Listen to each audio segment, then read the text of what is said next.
Good morning students, how are you? I hope you all good. So dear student,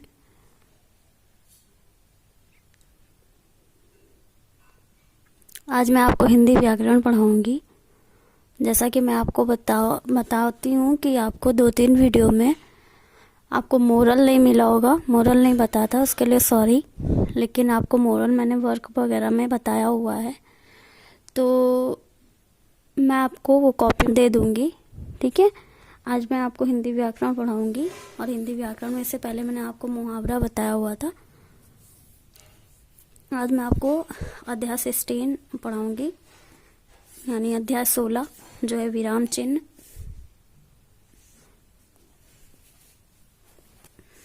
बच्चों, विराम का अर्थ है रुकना या विश्राम करना। विराम का अर्थ है रुकना या विश्राम करना। बोलते समय या लिखते समय हम जब हमें वाक्य के बीच में या अंत में हमें रुकना होता है, रुकना पड़ता है, तो हम कुछ चिन्हों का प्रयोग करते हैं। इन चिन्हों को ही विराम चिन्ह कहते हैं। उदाहरण देखिए, कल हम दिल्ली जाएंगे, चिन्ह लगा हुआ है। तुम कहाँ जा रही हो, क्वेश्चन मार्क लगा हुआ है। बच्चों, आपने देखा कि ऊपर दिए गए वाक्यों में बात को साधारण ढंग से कहा गया है तथा उसके अंत में का चिन्ह लगाया गया विराम चिन्ह का, मतलब आपको पूर्ण विराम का और क्वेश्चन मार्क का चिन्ह प्रयोग किया गया है।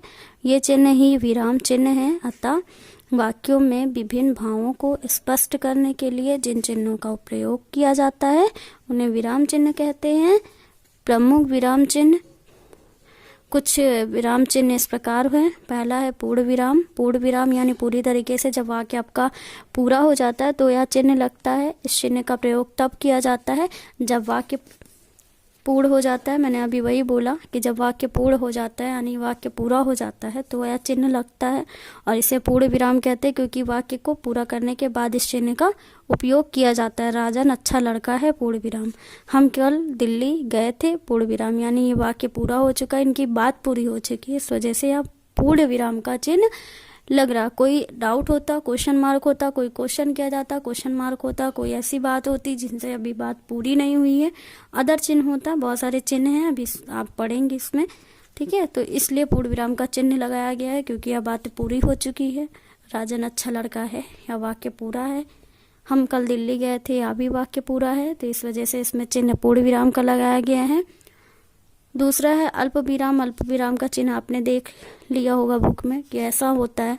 अल्प विराम का मतलब होता है जब हम किसी से बात करते टाइम या कुछ किसी को कहते टाइम रुकते हैं। कभी ऐसा नहीं है एक लय में पूरी लाइन को बोल देते हैं, हमें बीच में विराम चाहिए होता है, स्पेस चाहिए होता है, तो वो जब हम थोड़ी देर रुक के बोलते हैं उसी को अल्प विराम कहते हैं। कि बातों को रुक कर जो दूसरी बात हम बोलते हैं उसे एक दूसरे से कनेक्ट करता है, जोड़ता है।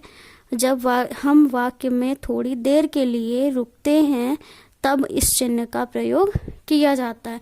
मतलब जब हम कुछ बोलते हैं या अपनी बात को पूरी करते हैं तो उनमें क्या होता है, बीच बीच में हमें स्पेस देना पड़ता है, उसको रोक के बोलना पड़ता है। कोई चीज़ ऐसी होती है कि हमको उस जगह रुक कर, जैसे हम बोल रहे हैं तो हम भी तो रुक रुक के ही बोल रहे हैं ना। ऐसा नहीं है कि एक सांस में बिना रुके पूरी लाइन को बोल रहे हैं, या कोई भी बिना सोच समझ के या फिर बिना चिन्ह के बोलता है तो वो बातें हमें समझ में नहीं आती हैं। इसलिए हमें अपनी बात को समझाने के लिए और सही तरीके से बोलने के लिए हमें चिन्ह का यूज करना पड़ता है और हमें उस वाक्य के बीच में रुकना पड़ता है। इसलिए जब हम वाक्य में थोड़ी देर का स्पेस लेते हैं, रुकते हैं, तब यह चिन्ह प्रयोग किया जाता है। अब उदाहरण भी देख लीजिए कैसे। राम रुका हुआ है, यानी राम बोलकर लोग रुक जाएंगे। सीता तथा लक्ष्मण वन को गए, पूर्ण विराम। राम, सीता तथा लक्ष्मण वन को गए, पूर्ण विराम। वाक्य पूरा हो गया, पूर्ण विराम लग गया। लेकिन राम के बाद ही अल्प विराम क्यों लगा? क्योंकि जब भी हम ये वाक्य बोलेंगे तो ऐसे बोलेंगे, राम, सीता तथा लक्ष्मण। ये नहीं बोले राम, सीता, लक्ष्मण, ऐसे बोलेंगे राम, सीता, लक्ष्मण सब बन गए नहीं बोलेंगे ना। हम यही बोलेंगे कि राम, सीता तथा लक्ष्मण वन को गए। तो जब राम के बीच में हम रुक रहे हैं यानी थोड़ी देर का विराम ले रहे हैं तो वह अल्प विराम। अल्प विराम और पूर्ण विराम में बस यही इतना अंतर है। पूर्ण विराम हम तब यूज करते हैं जब वाक्य पूरी तरीके से पूरा हो जाए, उसका अर्थ निकले, उसका समझ में आए वाक्य। और अल्प विराम हम तब लगाते हैं जब बीच में थोड़ी देर के लिए रुकते हैं, स्पेस लेते हैं, उसके बाद बोलते हैं। रिया तथा रिया, रीना तथा टीना खेल रहे हैं, तो रिया के बाद हमने अल्प विराम लगाया है। इस वजह से हमने रीना और टीना के बीच में तथा को जोड़ दिया, यानी तथा से क्या है, दोनों को हम, तीनों को हम जोड़ रहे हैं उसी काम के लिए। फिर आते हैं प्रश्नवाचक, तीसरा है प्रश्नवाचक चिन्ह पर आते हैं। तो प्रश्नवाचक का जो चिन्ह होता है वो ऐसे लगता है, क्वेश्चन मार्क। इस चिन्ह का प्रयोग प्रश्न पूछते समय किया जाता है, जैसे तुमने खाना क्यों नहीं खाया, क्या आप पढ़ते हैं। प्रश्नवाचक मतलब क्वेश्चन मार्क चिन्ह तब लगता है जब हम किसी से कुछ पूछ रहे हों या हमें जो क्वेश्चन हम कर रहे हैं उसका आंसर पता ना हो, तो हमें जिस पे हमें डाउट हो तो हमें क्वेश्चन मार्क लगाना पड़ता है कि जो चीज़ें, जो बातें क्लियर नहीं होती हैं उसे हम क्लियर करने के लिए उस पर क्वेश्चन मार्क लगाते हैं। क्या ये ऐसा हुआ है, क्या उसने ये किया है, क्या मैंने ये किया है, क्या मैं ये करूँगा। तो उसके बाद ये क्वेश्चन मार्क लगता है चीज़ें जब अधूरी रहती हैं या प्रश्न पूछी जाता है। ज़्यादातर हम इसका यूज़ प्रश्न पूछते टाइम ही करते हैं। इस चिन्ह का प्रयोग प्रश्न पूछते समय किया जाता है, जैसे तुमने खाना क्यों नहीं खाया, क्वेश्चन मार्क।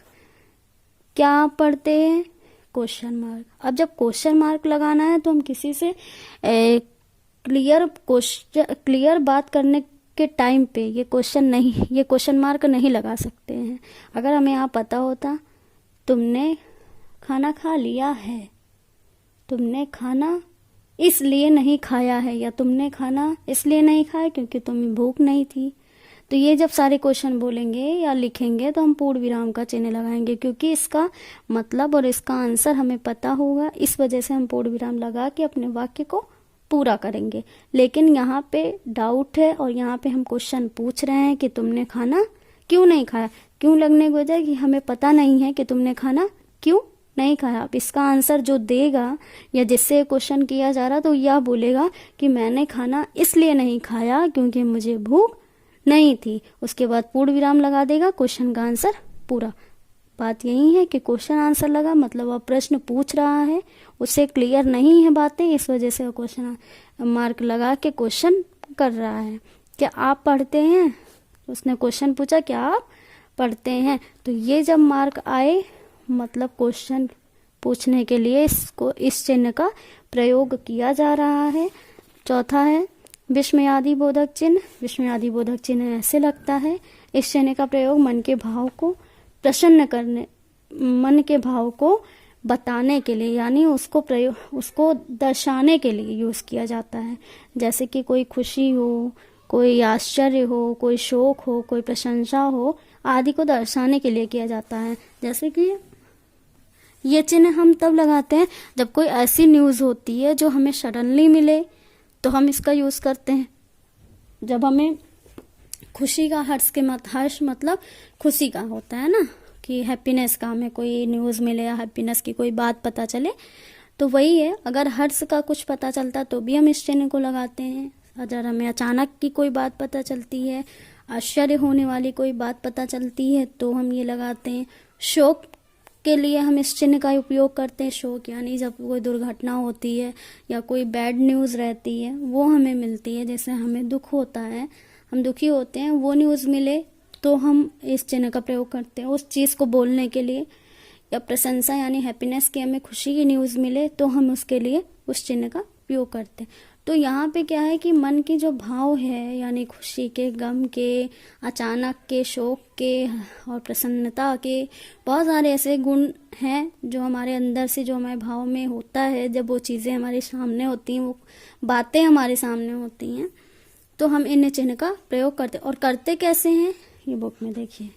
जैसे कुछ अच्छा होता है तो हम क्या कहते हैं, वाह कितना सुंदर फूल है, या कितना सुंदर दृश्य है, कितना सुंदर महल है, कितना सुंदर घर है, कितनी सुंदर गाड़ी है, कितने सुंदर बगीचे हैं, कितने सुंदर स्कूल है, कितने सुंदर बच्चे हैं, कितने सुंदर बन के आते हैं, बहुत सारी चीज़ें हैं। लेकिन वाह लगा हुआ, वाह हम कब लगाते हैं? जब बहुत अच्छी चीज़ होती है, बहुत खुशी की बात होती है, बहुत प्रशंसा की बात होती है, तो लगाते हैं। वाह तुमने कर दिखाया, वाह तुमने कितना अच्छा काम किया, वाह तुमने तो दिल खुश कर दिया। तो बहुत सारी चीज़ें हैं, जब वो हर्ष उल्लास की चीज़ें होती हैं, प्रशंसा की चीज़ें होती हैं, तो हम वाह करके बात करते हैं। लेकिन फिर दूसरा है अरे तुमने तो कमाल ही कर दिया। अरे कब लगाते हैं? जब हमें आश्चर्य होता है किसी बात पर, तब हम अरे का यूज़ करते हैं। अरे का यूज़ हम कैसे करते हैं कि अरे ये तुमने क्या किया, अरे तुमने तो कमाल कर दी, अरे ये कैसे किया, अरे ये कैसे किया मुझे भी बताओ, अरे तुमने ये कर दिया, अरे तुम्हें ये नहीं करना चाहिए था, अरे। तो ये हम अरे जो यूज़ करते हैं सडनली कोई चीज़ के लिए करते, सडनली कोई बात के लिए करते, चाहे वो हैप्पीनेस की हो, चाहे वो सैड वाली हो, चाहे कुछ भी हो, है ना, एवरीथिंग, हर चीज़ के लिए यूज़ कर सकते अरे लगा के। अरे हम तब लगाएंगे, उस वाक्य में अरे लगाएंगे जहां हम बात को सुनकर शॉक्ड होंगे, तब हम इस अरे का यूज़ करेंगे। ओके, फिर आगे आते हैं अवदोराए में। विराम का अर्थ है रुकना या विश्राम करना। विराम का अर्थ है रुकना या विश्राम करना। विराम का मतलब है रुकना, यानी हम चिन्ह जो है विराम, इसलिए विराम चिन्ह। दूसरा है विराम चिन्हों का प्रयोग रुकते समय सभी विभिन्न भावों को प्रदर्शित करने के लिए किया जाता है। क्या किया जाता है कि विराम चिन्ह का उपयोग जो किया जाता है, प्रयोग जो किया जाता है, वो रुकने के लिए, अपने भाव को प्रदर्शित करने के लिए किया जाता है। आपने पढ़ा पूर्ण विराम, अल्प विराम, प्रश्नवाचक विराम, विस्मय आदि वो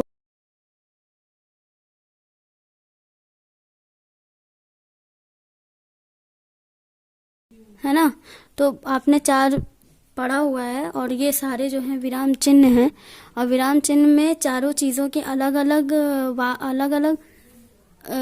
क्वालिटीज़ हैं, अलग अलग चीज़ें हैं कि उन्हें कब यूज़ करते हैं, किस क्वेश्चन में यूज़ करते हैं, किस वाक्य में यूज़ करते हैं, तो वो चीज़ें हैं। तो पूर्ण विराम हम तब यूज़ करते हैं, उसका चिन्ह कब यूज़ करते हैं, उसका चिन्ह भी याद कर लीजिएगा, उसके चिन्ह के साथ उसका मतलब भी याद कर लीजिएगा, पढ़ लीजिएगा, समझ लीजिएगा कि इस चिन्ह का उपयोग हम तब करते हैं जब वाक्य पूरी तरीके से पूर्ण हो जाए, पूरा हो जाए, तब हम पूर्ण विराम लगाते हैं कि उसके आगे हमारी कोई बात नहीं है और उस वाक्य में हमने पूरी बात कह दिया है, ना हमें कोई इसमें डाउट है कि हमारी बात वो पूरी नहीं हुई है। अगर हमारी बात पूरी नहीं हुई है तो हम वहाँ पे पूर्ण विराम नहीं लगाएंगे, लेकिन हमारी बात पूरी हो गई है तो हमें पूर्ण विराम लगाना है। दूसरा है अल्प विराम।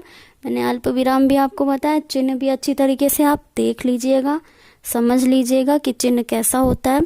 और जहाँ भी अल्प विराम आए, मतलब छोटा विराम है, पूरी तरीके से विराम नहीं लगाना, तो मतलब कि उस वाक्य के आगे भी बातें हैं, उस वाक्य के आगे भी बातें आपको करनी है, उस वाक्य के आगे की भी बात है, उस वाक्य के आगे की भी लाइनें हैं। इस वजह से आपने अल्प विराम लगाया है कि पता चले कि उसके आगे भी कुछ चीज़ें हैं जो अभी वाक्य से जुड़ी हुई हैं। तो जब भी हम वाक्य के बीच में रुकते हैं, स्पेस लेते हैं, तो हम इस चिन्ह का उपयोग करते हैं। फिर है प्रश्नवाचक चिन्ह। प्रश्नवाचक चिन्ह क्वेश्चन मार्क, इंग्लिश में क्वेश्चन मार्क होता है। जब हम किसी से क्वेश्चन पुटअप करते हैं, क्वेश्चन पूछते हैं, या कुछ चीज़ें ऐसी होती हैं जिनके बारे में हम आंसर नहीं जानते हैं, हमें दूसरों से पूछना होता है, तो वो क्वेश्चन ही होता है। मीन किसी भी क्वेश्चन को करने के लिए हम क्वेश्चन मार्क लगाते हैं जब उस चीज़ के बारे में हम नहीं जानते हैं। क्वेश्चन मार्क का चिन्ह आप सबको अच्छी तरीके से पता है कि कैसा होता है, जिनको डाउट है वो देख सकते हैं। फिर विस्मयादि बोधक चिन्ह है। विस्मयादि बोधक चिन्ह में भी आपको एक पूर्ण विराम की तरह लाइन खींचनी और नीचे बिंदी लगा देनी। वो भी तब जब हम कोई हर्ष की, कोई खुशी की बात सुने, कोई आश्चर्य की बात सुने, कोई शोक की बात सुने, कोई प्रशंसा की बात सुने, किसी भी चीज़ के भाव को हम सुने, कोई भी अच्छी बुरी या सडनली कोई भी न्यूज़, तो हम जब ऐसा कुछ सुनते हैं तो इस चिन्ह का उपयोग करते हैं, वो भी वाह, अरे ये क्या किया, अरे वाह क्या किया। तो अरे वाह यानी खुशी के लिए, आश्चर्य के लिए जो भी चीज़ें यूज की जाएं तो हमें इस चिन्ह का भी यूज करना पड़ता है। इस चिन्ह से ही हम वाक्य को पूरा करते हैं। तो ये आपका विराम चिन्ह था अध्याय 16। मैंने आपको जितनी अच्छी तरीके से बताया है उतनी अच्छी तरीके से अगर आपने एक भी बार पढ़ा या एक भी बार वीडियो देखी, समझी, तो आपको अच्छी तरीके से वो समझ में आ जाएगा। अगर किसी को फिर भी प्रॉब्लम होती है, नहीं समझ में आता है, क्वेश्चन पुट अप कर लेंगे, उनको मैं फिर से बता दूंगी क्या उनको क्वेश्चन में, क्या उनको चीज़ों में प्रॉब्लम हुई है, क्या वो नहीं समझ पा रहे हैं या किस क्वेश्चन की वजह से फंसे हुए हैं। तो प्लीज़ बताइएगा। तो ये आपको केवल पढ़ना है। सबसे पहले आप इसको पढ़ लीजिएगा, समझ लीजिएगा, उसके बाद चिन्ह को याद कर लीजिएगा। ठीक है।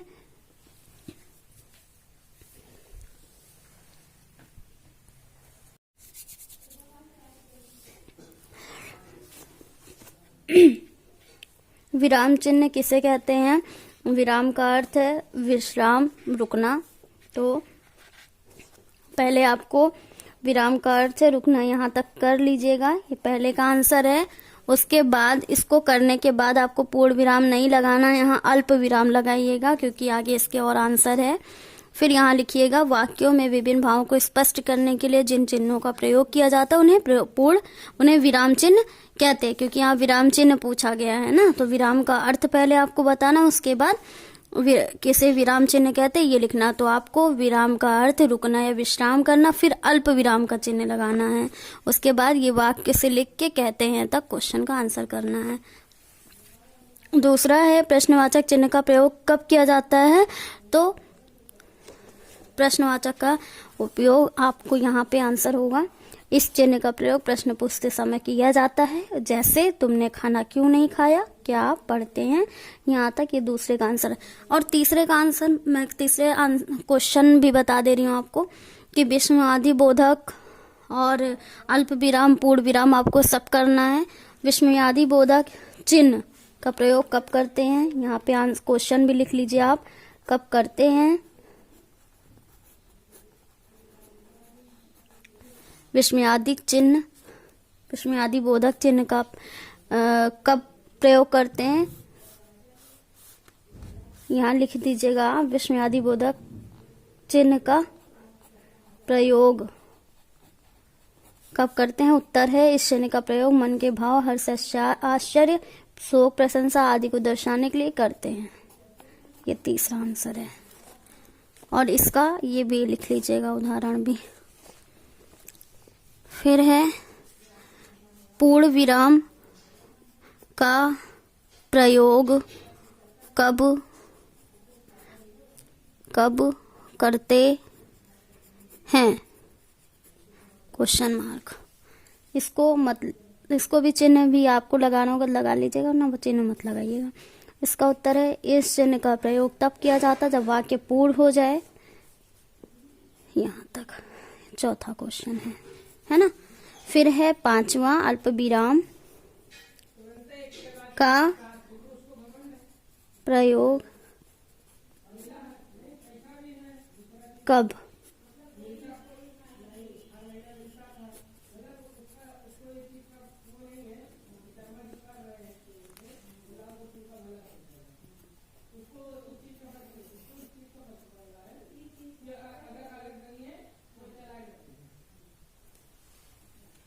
ओके। पूर्ण विराम, अल्प विराम, प्रश्नवाचक, विस्मयादि, चारों पांचों हो गया। आपको 5 आंसर लिखने हैं, क्वेश्चन लिखने हैं। और मैं आपको बता दूं, अगर आपको क्वेश्चन आंसर समझने में प्रॉब्लम हो रही है, नहीं समझ पा रहे हैं, तो मैं इसकी पिक भी डाल दूंगी ग्रुप में। आप इसकी पिक देख के वर्क कर लीजिएगा। जिनको नहीं समझ में आ रहा हो, जिनको समझ में आ गया कि किनको आंसर कहाँ से कहाँ तक करना है, तो आंसर कर सकते हैं। जिनको प्रॉब्लम होती है वो फोटो से देख कर सकते हैं। फिर आगे हम बता रहे हैं आपको का है, नीचे दिए गए वाक्यों में उचित विराम चिन्ह लगाना है। यहाँ पे कौन सा विराम चिन्ह लगेगा ये आपको पहचानना है। ठीक है। तो पहला है तुम दिल्ली कब जाओगे। क्वेश्चन किया जा रहा है, कब क्यों का प्रयोग किया जा रहा है। आंसर क्लियर नहीं है तो मैंने अभी आपको बताया कि आंसर अगर क्लियर नहीं है, क्वेश्चन पूछ रहे हैं हम, तो वहां क्वेश्चन मार्क लगाएंगे। ठीक है। क्वेश्चन मार्क लगाएंगे। दूसरा है शाबाश तुमने बहुत अच्छा काम किया, तो शाबाश यानी यहाँ पे खुशी व्यक्त हो रही है, खुशी, तो यहाँ पे हम लगाएंगे विस्मयादि बोधक का चिन्ह। पिताजी बाजार से फल ला रहे हैं, तो इतना पूरा हो गया है, यहाँ पे हम पूर्ण विराम लगाएंगे क्योंकि वाक्य पूरा हो चुका है।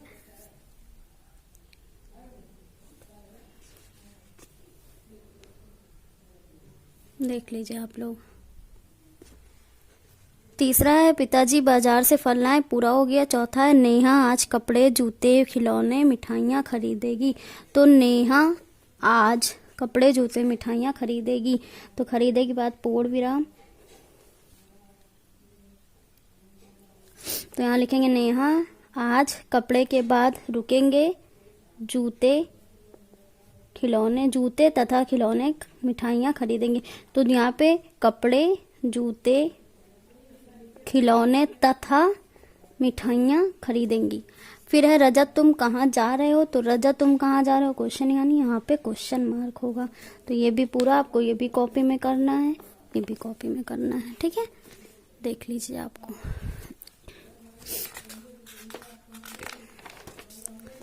फिर है देखिए